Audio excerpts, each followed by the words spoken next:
Think of a city that combines the diversity and sprawl of New York with the efficiency and connectivity of Tokyo and the governance and sustainability of Stockholm. This city would be located in the middle of the American Desert West. It would be equipped with futuristic infrastructure and carefully planned roads and streets filled with autonomous electric vehicles.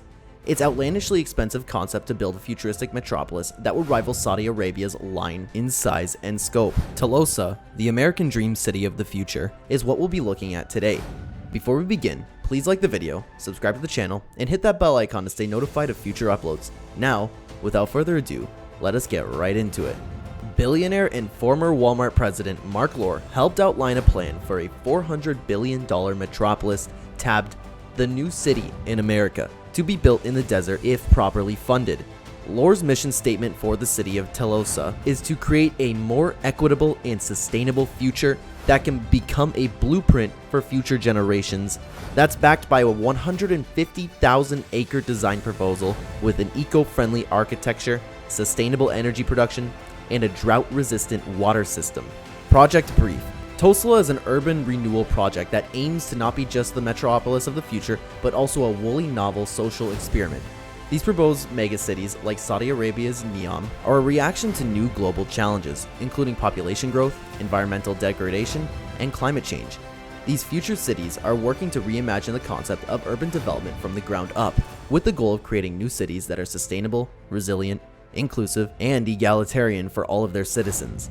An ancient Greek term, telos, means highest aim, which is where the name Telosa derives from. Invented by American tycoon Mark Lohr, Telosa made its debut in September 2001. Lohr made the bold promise to the community of Telosa shortly after he stepped down as president and CEO of American retail giant Walmart. He hopes that his ambitious plan will serve as a model for future generations and help them build more of a just and sustainable world. World-renowned Danish architect Bjarke Ingels, who Toyota previously commissioned to design a smaller, smart future city in Japan, will be in charge of master planning in Telosa. Telosa's central idea of the legal justification for its planning are based on meeting the requirements of the people who will live there. To focus on what's most important: culture, values, and really putting a people at the center. More than half the world's population now lives in urban areas. This number is predicted to climb to as high as 70% by the year 2050. Because of this, cities have become key hubs for education, research, and economic opportunity for millions of people. Urban areas have indeed facilitated in the prosperity of some at the expense of others, but this expansion does not trickle down to everyone. This widening wealth inequality is exactly what Lohr and Telosa seek to remedy. The ultimate objective is to create a community where people from all walks of life and cultures have access to the same educational and employment possibilities. The plan's central tenet is an economic system called equitism, which aims to realize this goal of equality. This setup to goal is to ensure that the local residents get the rewards of the city's progress. Using this framework, all the property inside the city limits will be owned by Telosa, but residents will be allowed to construct and sell houses on this ground. The value of real estate in the city should rise in tandem with the population if everything goes well. Through the reinvestment in public services, transportation, education, and healthcare, the city can realize its goal of equality and ensure that all residents enjoy the same high standard of living for which city is known. Location. Telosa's planners have not settled on a specific spot, but they know where they want to construct the metropolis in the deserts of the American West. They're considering Nevada, Utah, Idaho, Arizona, and Texas. The city might also be located in eastern North America, perhaps near the Appalachian Mountains. I don't understand why, out of all the places in the United States to put Telosa, they've settled on the midst of a desert. One of the key reasons for this choice is that its inexpensive and easily accessible underdeveloped property is abundant in the American West. This low-priced property may eventually recoup its initial investment thanks to Tesla's strategy to invest proceeds from rising land prices and expanding municipal infrastructure. Tesla's future building site is inexpensive, but putting a thriving town in the midst of a desert isn't the best or brightest choice. The recent development from Neom and the line in Saudi Arabia has clearly shown these issues in Telosa also confront in the future.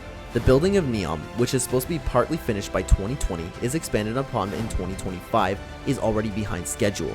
It turns out developing arid terrain involves constructing temporary structures to accommodate workers and equipment throughout the development process. Hot weather, a lack of water, and the drain on resources caused by building a city from scratch in a hostile climate are some additional issues that Neom and the line are confronting right now. Energy in transit. In addition, Telosa is supposed to run entirely on green energy. Telosa will be powered by solar cells mounted on the rooftops of every building, with supplemental capacity provided by wind turbines strategically positioned among the city's boundaries. According to the plans, the city will produce more energy than it needs, allowing it to function without external power sources. The largest building in Telosa, the Equitism Tower, will stand at the city's center, acting both as a symbol and a beacon.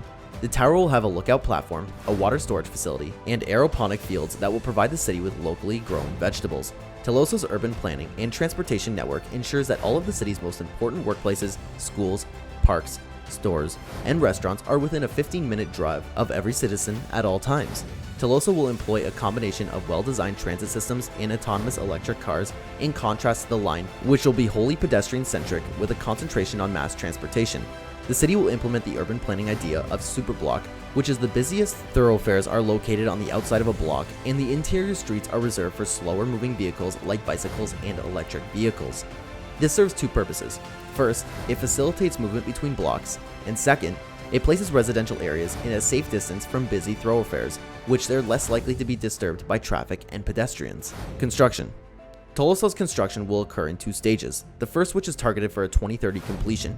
At this stage of construction, the city might support as many as 50,000 people in an area of 6 square kilometers, roughly twice the size of New York City's Central Park. Once the second phase of construction is finished, the city will be built out in its entirety over the following 40 years. More than 120 square kilometers will become home to more than 5 million people in the metropolis as of now. As a point of reference, Telosa will be the same size as San Francisco, but will have almost 6 times as many people. Financing is expected to come mostly from private investors and federal and state subsidies, with a total cost estimate of up to US $400 billion. A comparable estimate of $500 billion US is attached to Saudi Arabia's line, which, in contrast to Telosa, is being financed entirely by Saudi Sovereign Wealth Fund and, by extension, the Saudi government. By virtue of Telosa's bold strategy and forward-looking goals, the lack of available resources is one of the primary obstacles Mark Lohr and his crew must overcome in order to build a city like this. It's not simple to persuade public and private entities to commit billions of dollars to a project whose outcomes are uncertain. Even while Telosa claims it would be different by placing its residences at the heart of the city's growth, a substantial investment is required just to get the crazy mega project off the ground. But despite all the mounting environmental and financial challenges, and with no construction work having been started more than a year after the project was first announced, Mark Lohr and his team are still optimistic and determined to fulfill their vision of the most sustainable and inclusive city in the world by the year 2030. What do you think Telosa can do better than Neom? Is it your opinion that Tulsa will ever be fully constructed? Let us know in the comments below. If you enjoyed the video, please make sure to hit the like button and subscribe for more. We hope to see you again in another video soon. Until then, we will see you in the next one. Thank you again for watching. Peace out.